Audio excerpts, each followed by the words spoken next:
যত তাড়াতাড়ি যদি মন্দির মানে নির্মাণ করে দিতে পারলে ওইটাই ভালো হবে আর কি। মানে যতক্ষণ তো এই অবস্থায় থাকলে তো হবে না। আমারও একমত, মানে তাড়াতাড়ি মানে এই কাজটা মানে চালু করলে মানে ভালো হবে।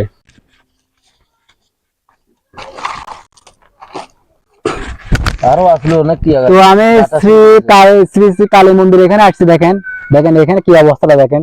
এখানে উন্নয়নের যে কাজটা কিন্তু এখন সম্পূর্ণ হয়নি, কিন্তু এখানে ধর্মের প্রতি ভালোবাসা যে কারণে প্রত্যেকে কিন্তু এই মন্দিরে টাকা দিয়ে গেছে। তো আমি ওনাকে জিজ্ঞেস করলাম যে এখান থেকে বলে বাতাসে নাকি অনেক টাকা নাকি কালবৈশাখী যখন হয়েছিল বাতাসে নাকি অনেক টাকা চলে গেছে। সত্যি কথা নাকি? সত্য কথা এটা, এটা একদম সত্যি কথা।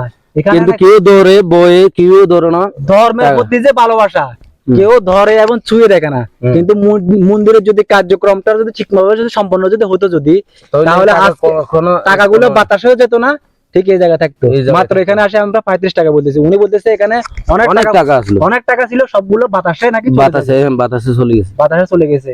তো আমি প্রশাসনের কাছে আপনাদের দৃষ্টি আকর্ষণ করতেছি, যাতে করে এই মন্দিরের যাতে করে দ্রুত কার্যক্রমটা আবার শুরু হয়, যাতে করে তারা ধর্মের যে কার্যক্রমটা সেখান থেকে সম্পন্ন করতে পারে।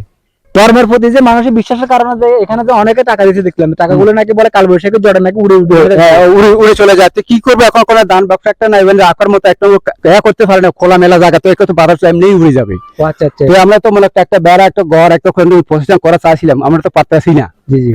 কারণ আমরা যে কোনো আমরা দল একটা প্রতিষ্ঠানের জন্য সরকারের কাছে আবেদন চাই, সরকার তো আমাদের নাই, যে সরকার আসুক এটা আমরা করতেছি আর কি।